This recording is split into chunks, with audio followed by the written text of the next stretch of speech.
ಯಾರಾದರೂ ಹೇಳಿದ ಮಾತುಗಳಿಂದ ನಿಮಗೆ ಯಾವಾಗಾದರೂ ಕೋಪ ಬಂದಿದೆ? ಯಾರದಾದ್ರೂ ಮಾತುಗಳು ನಿಮ್ಮ ಮನಸ್ಸಿಗೆ ತಾಗಿ ನಿಮಗೆ ಕೋಪ ಉಂಟಾದ ಅನುಭವ ಇದೆ?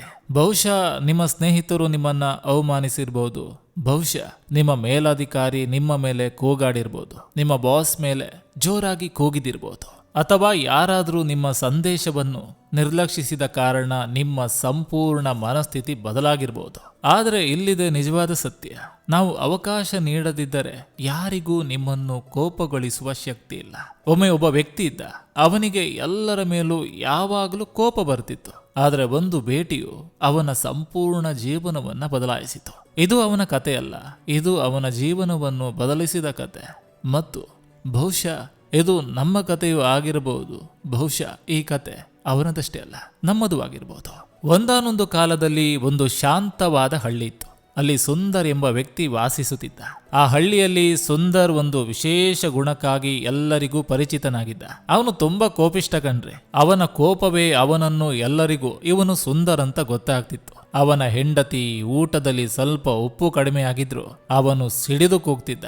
ಒಂದು ಹಸು ತಪ್ಪಾಗಿ ಅವನ ಹೊಲಕ್ಕೆ ಬಂದ್ರು ಅವನು ಕೋಪದಿಂದ ಗರ್ಜಿಸುತ್ತಿದ್ದ. ಸಣ್ಣ ವಿಷಯ, ದೊಡ್ಡ ಸಿಡಿತ, ಅವನಿಗೆ ಯಾವಾಗಲೂ ಅನಿಸ್ತಿತ್ತು, ತಪ್ಪು ನನ್ನದಲ್ಲ ಕಣ್ರಿ, ಈ ಜಗತ್ತೇ ಸಮಸ್ಯೆ ಅಂತ. ಮನೆಯ ಹೊರಗೆ ಮಕ್ಕಳು ಜೋರಾಗಿ ನಕ್ಕರು, ಕೋಪದಿಂದ ಅವರ ಮೇಲೆ ಗದರಿಸ್ತಿದ್ದ. ಒಂದು ಕ್ಷಣವಾದರೂ ನೀವು ಶಾಂತವಾಗಿರಲು ಆಗುವುದಿಲ್ವೇ? ಅವನ ಹೆಂಡತಿ ಮೀನಾ ಮೃದುವಾಗಿ ಹೇಳುತ್ತಿದ್ದಳು, ಇಷ್ಟು ಸಣ್ಣ ವಿಷಯಗಳು ನಿಮ್ಮನ್ನು ಯಾಕೆ ಇಷ್ಟು ಕೋಪಗೊಳಿಸ್ತದೆ? ಸುಂದರ್ ನಂಬಿದೇನು ಗೊತ್ತಾ? ಜನರೇ ಬದಲಾಗಬೇಕು, ಅವರು ಹೇಗೆ ವರ್ತಿಸಬೇಕು ಎಂದು ಜನರೇ ಕಲಿಬೇಕು. ನನಗೆ ಗೌರವವೇ ಕೊಡದಿದ್ರೆ ನೀನು ಹೇಗೆ ಶಾಂತವಾಗಿರಲು ಸಾಧ್ಯ? ಆದರೆ ಅವನು ಒಂದು ವಿಷಯವನ್ನು ಎಂದಿಗೂ ಗಮನಿಸಲಿಲ್ಲ. ತನ್ನ ಮನಶಾಂತಿಯ ಕೀಲಿಯನ್ನು ತಾನೇ ಇತರರ ಕೈಗೆ ಒಪ್ಪಿಸುತ್ತಿದ್ದಾನೆ ಎಂಬ ಸತ್ಯ. ಒಂದು ಬೇಸಿಗೆ ಬೆಳಗ್ಗೆ ಒಬ್ಬ ಸನ್ಯಾಸಿ ಆ ಹಳ್ಳಿಗೆ ಬಂದನು. ಅವನು ಸರಳವಾದ ಬಿಳಿ ಬಟ್ಟೆ ಧರಿಸಿದ್ದ. ಅವನ ಮುಖ ನಿಶ್ಚಲ ನೀರಿನಂತೆ ಶಾಂತವಾಗಿತ್ತು. ಅವನು ಬಾವಿಯ ಹತ್ತಿರದ ಆಲದ ಮರದ ಕೆಳಗೆ ಕುಳಿತನು. ಹಳ್ಳಿಯ ಜನ ಹೇಳ್ತಿದ್ರು, ಅವನು ಹೆಚ್ಚು ಮಾತಾಡೋದಿಲ್ಲ, ಆದರೆ ಅವನು ಹೇಳುವ ಕೆಲವೇ ಮಾತುಗಳು ನೇರವಾಗಿ ಹೃದಯವನ್ನ ಮುಟ್ಟುತ್ತವೆ. ಒಂದು ಮಧ್ಯಾಹ್ನ ಮೀನಾ ಮೃದುವಾಗಿ ಹೇಳಿದಳು, ಒಮ್ಮೆ ಆ ಸನ್ಯಾಸಿಯನ್ನ ಭೇಟಿ ಮಾಡಿ, ಬಹುಶಃ ಅವರು ನಿಮಗೆ ಸಹಾಯ ಮಾಡಬಹುದು.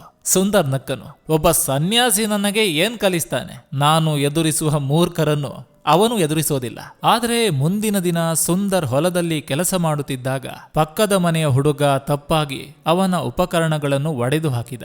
ಅಷ್ಟೇ ಕಣ್ರಿ, ಸುಂದರ್ ನಿಯಂತ್ರಣ ಕಳೆದುಕೊಂಡ. ಅವನು ಅಷ್ಟು ಜೋರಾಗಿ ಕೂಗಿದ, ಅಲ್ಲಿದ್ದ ಹಕ್ಕಿಗಳು ಸಹ ಭಯದಿಂದ ಹಾರಿ ಹೋದವು. ಚಿಕ್ಕ ಹುಡುಗ ಭಯದಿಂದ ಹತ್ತುಕೊಂಡೆ ಮನೆಗೆ ಓಡಿ ಹೋದ. ಆ ಕ್ಷಣದಿಂದ ಸುಂದರ್ ಕೇವಲ ಉಪಕರಣಗಳನ್ನು ಕಳೆದುಕೊಂಡಿದ್ದಲ್ಲ, ತನ್ನ ಮನಶಾಂತಿಯನ್ನು ಕಳೆದುಕೊಂಡಿದ್ದ.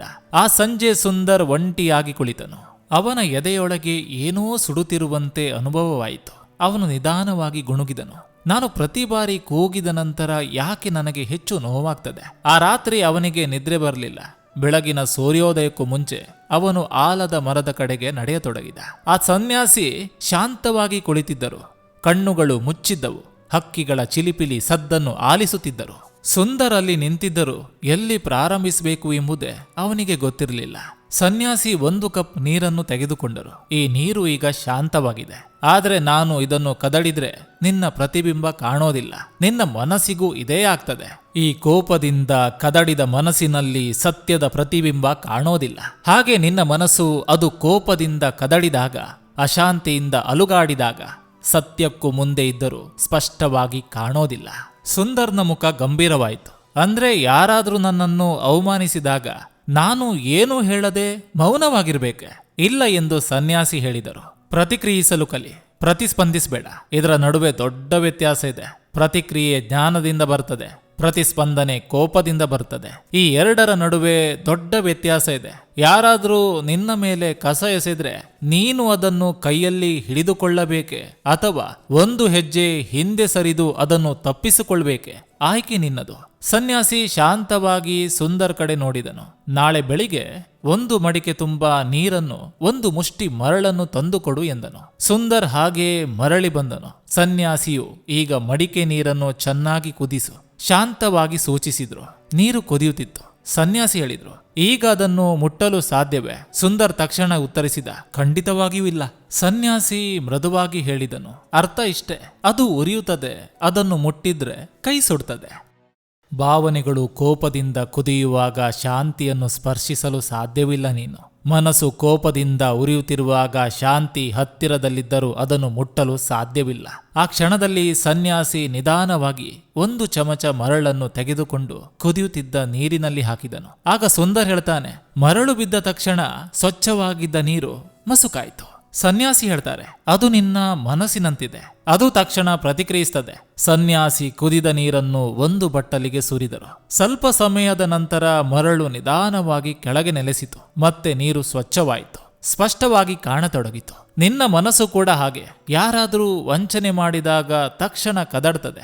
ನೀನು ತಕ್ಷಣ ಪ್ರತಿಕ್ರಿಯಿಸುವುದನ್ನು ನಿಲ್ಲಿಸಿದಾಗ ಹಾಗೆ ಮನಸ್ಸು ನಿಧಾನವಾಗಿ ಶಾಂತವಾಗ್ತದೆ ಮತ್ತು ಜೀವನ ಸ್ಪಷ್ಟವಾಗಿ ಕಾಣ್ತದೆ. ಸುಂದರ್ ಮೌನವಾಗಿ ಕುಳಿತಿದ್ದನು. ಅವನಿಗೆ ಅರ್ಥವಾಯಿತು. ಅಂದ್ರೆ ಇಷ್ಟು ವರ್ಷಗಳಿಂದ ನಾನು ಸುಮ್ಮನೆ ಸಿಟ್ಟಾಗ್ತಿದ್ನ. ಈ ದಿನದಿಂದ ಮುಂದಿನ ಕೆಲ ದಿನಗಳು ಸುಂದರ್ ಒಂದು ಹೊಸ ಅಧ್ಯಾಯ ಪ್ರಾರಂಭಿಸಿದನು. ಪ್ರತಿ ಸಂದರ್ಭದಲ್ಲಿ ಶಾಂತವಾಗಿರಲು ಪ್ರಯತ್ನಿಸಿದನು. ಯಾರಾದರೂ ಅವನ ಮನಸ್ಸನ್ನು ಕೆದಕಲು ಪ್ರಯತ್ನಿಸಿದಾಗ ಸುಂದರ್ ಕೂಗಲಿಲ್ಲ. ಒಂದು ಆಳವಾದ ಉಸಿರು ಎಳೆದು ಮತ್ತು ಸನ್ಯಾಸಿಯ ಶಾಂತವಾದ ಮಾತುಗಳು ಅವನ ಮನಸ್ಸನ್ನು ಪ್ರತಿಧ್ವನಿಸಿದವು. ಪಕ್ಕಕ್ಕೆ ಸರಿದು ಬಿಡು, ಕಸವನ್ನು ಹಿಡಿದುಕೊಳ್ಬೇಡ. ಇದು ಸುಂದರ್ ಮನಸ್ಸಿನಲ್ಲಿ ಮಂತ್ರದಂತೆ ಮೊಳಗುತ್ತಿತ್ತು. ಆರಂಭದಲ್ಲಿ ತುಂಬಾ ಕಷ್ಟವಾಯಿತು. ಹಳೆಯ ಅಭ್ಯಾಸಗಳು ಮತ್ತೆ ಮತ್ತೆ ಅವನನ್ನು ಕೆದಕುತ್ತಿದ್ದವು. ಒಂದು ಮಧ್ಯಾಹ್ನ ಮಾರುಕಟ್ಟೆಯಲ್ಲಿ ಒಬ್ಬ ವ್ಯಾಪಾರಿ ಅವನನ್ನು ಮೋಸ ಮಾಡಲು ಪ್ರಯತ್ನಿಸಿದನು. ಸುಂದರ್ ರಕ್ತ ಕುದಿಯಿತು. ಅವನು ಕೂಗಬೇಕು ಅನಿಸಿತು. ಆದರೆ ಅವನು ನಿಂತನು. ನಿಧಾನವಾಗಿ ಉಸಿರೆಳೆದನು. ಮತ್ತೆ ಶಾಂತವಾಗಿ ಹೇಳಿದನು, ನನಗೆ ಬೇಕಾದನ್ನು ನಾನು ಪ್ರಾಮಾಣಿಕ ವ್ಯಕ್ತಿಯಿಂದ ಖರೀದಿಸುತ್ತೇನೆ ಎಂದು ಅವನು ಅಲ್ಲಿಂದ ನಡೆದು ಹೋದನು. ಯಾವ ಜಗಳವೂ ಇಲ್ಲ, ಯಾವ ಕೂಗಾಟ ಕೂಡ ಇಲ್ಲ. ವ್ಯಾಪಾರಿ ಬೆರಗಾದನು. ಇವನು ಸುಂದರ ಎಂದು ಮನದಲ್ಲೇ ಯೋಚಿಸಿದನು. ಮೊದಲ ಬಾರಿ ಅವನು ಜಗಳವನ್ನು ಆಯ್ಕೆ ಮಾಡಲಿಲ್ಲ, ಶಾಂತಿಯನ್ನು ಆಯ್ಕೆ ಮಾಡಿದನು. ಹೃದಯದಲ್ಲಿ ಒಂದು ನಿಶಬ್ದ ಸಂತೋಷ ಮೂಡಿತು. ಅವನೊಳಗೆ ಏನೋ ಹಗುರವಾದ ಅನುಭವವಾಯಿತು. ಆ ರಾತ್ರಿ ಅವನು ಚಿಂತೆಯಿಲ್ಲದೆ ಒಂದು ಪುಟ್ಟ ಮಗುವಿನಂತೆ ನಿದ್ರೆ ಮಾಡಿದನು. ಪ್ರತಿ ಬದಲಾವಣೆಗೂ ಒಂದು ಪರೀಕ್ಷೆ ಇರ್ತದೆ. ಜೀವನ ಯಾವಾಗಲೂ ನಿನ್ನ ನಿರ್ಧಾರವನ್ನು ಪರೀಕ್ಷಿಸ್ತದೆ. ಒಂದು ಶಾಂತ ಬೆಳಿಗ್ಗೆ ಸುಂದರ್ ಗ್ರಾಮದ ದಾರಿಯಲ್ಲಿ ನಿಧಾನವಾಗಿ ನಡೆದುಕೊಂಡು ಹೋಗ್ತಿದ್ದನು. ಹಳ್ಳಿಯ ಕೆಲ ಯುವಕರು ಅವನನ್ನು ನೋಡಿ ವ್ಯಂಗ್ಯವಾಗಿ ಹೇಳಿದರು, ಅಯ್ಯೋ ಅಲ್ನೋಡಿ, ನಿನ್ನೆವರೆಗೂ ಕೂಗುತ್ತಿದ್ದವನೀಗ ಸಂತನಂತೆ ನಡೆದುಕೊಳ್ಳುತ್ತಾನಂತೆ. ಅವರೆಲ್ಲ ಜೋರಾಗಿ ನಕ್ಕರು. ಸುಂದರ್ ಮತ್ತೆ ಆ ಉರಿಯುವ ಕೋಪವನ್ನು ಅನುಭವಿಸಿದನು. ಅವನ ಬೆರಳುಗಳು ಮುಷ್ಟಿಯಾಗಿ ಬಿಗಿಯಾಗಿದ್ದವು.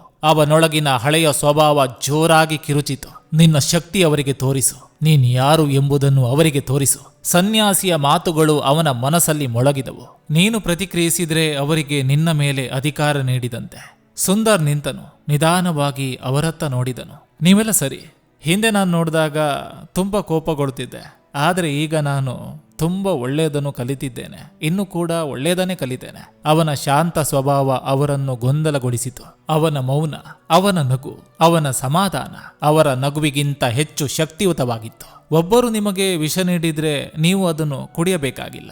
I can choose peace instead of pain. ಪುನಃ ಮರಳಿ ಸನ್ಯಾಸಿ ಬಳಿ ಹೋಗ್ತಾನೆ. ಜನರು ಯಾವಾಗಲೂ ನನ್ನನ್ನು ಪರೀಕ್ಷಿಸುವುದನ್ನು ನಿಲ್ಲಿಸ್ತಾರೆ. ಸನ್ಯಾಸಿ ಹೇಳ್ತಾರೆ, ನೀನು ಬಿರುಗಾಳಿಯನ್ನು ಒಯ್ಯುವುದನ್ನು ನಿಲ್ಲಿಸಿದಾಗ ಅದು ನಿನ್ನನ್ನು ಬೆನ್ನಟ್ಟುವುದನ್ನು ನಿಲ್ಲಿಸ್ತದೆ. ಈ ಕಥೆಯಿಂದ ನಾವು ತಿಳ್ಕೋಬೇಕಾಗಿರೋದಿಷ್ಟೇ.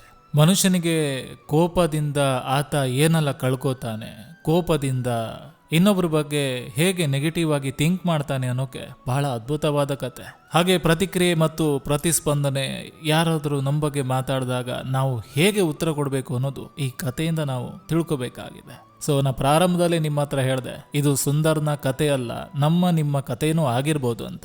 ಈ ಕತೆ ನಿಮ್ಗೆ ಇಷ್ಟವಾಗಿದ್ರೆ ದಯವಿಟ್ಟು ಕಮೆಂಟ್ ಬಾಕ್ಸ್ನಲ್ಲಿ ತಿಳಿಸಿ. ಯಾಕಂದ್ರೆ ಇನ್ನಷ್ಟು ಕತೆಗಳನ್ನು ಮಾಡಲಿಕ್ಕೆ ನನಗೆ ನೀವೇ ಶಕ್ತಿ ಆದಂತಾಗುತ್ತೆ. ಇನ್ನಷ್ಟು ಕತೆಗಳು ಬೇಕಂತ ಹೇಳಿದ್ರೆ ಕಮೆಂಟ್ ಬಾಕ್ಸ್ನಲ್ಲಿ ಹೌದು ಅಂತ ಕಮೆಂಟ್ ಮಾಡಿ ಅಂತ ಹೇಳ್ತಾ ಎಲ್ರಿಗೂ ನಮಸ್ಕಾರ. ನಾನು ನಿಮ್ಮ AK ಶೆಟ್ಟಿನವರು. ನೀವಿನ್ನು ನನ್ನ ಚಾನಲ್ಗೆ ಮೊದಲ ಭೇಟಿ ಕೊಟ್ಟಿದ್ರೆ ದಯವಿಟ್ಟು ಸಬ್ಸ್ಕ್ರೈಬ್ ಮಾಡಿ, ಪಕ್ಕದಲ್ಲಿರುವಂಥ ಬೆಲ್ ಬಟನ್ ಅನ್ನು ಕ್ಲಿಕ್ ಮಾಡಿ. ಈ ಸಂಚಿಕೆ ನಿಮ್ಗೆ ಇಷ್ಟವಾಗಿದ್ರೆ ದಯವಿಟ್ಟು ಒಂದು ಲೈಕ್ ಮಾಡಿ, ಜೊತೆಗೊಂದು ಕಮೆಂಟ್ ಮಾಡಿ ಅಂತ ಹೇಳ್ತಾ ಮತ್ತೆ ಮುಂದಿನ ಸಂಚಿಕೆಯೊಂದಿಗೆ ಅತಿ ಶೀಘ್ರದಲ್ಲಿ ನಿಮ್ಮನ್ನ ಭೇಟಿ ಆಗ್ತೇನೆ. ಎಲ್ರಿಗೂ ಒಳ್ಳೆಯದಾಗಲಿ.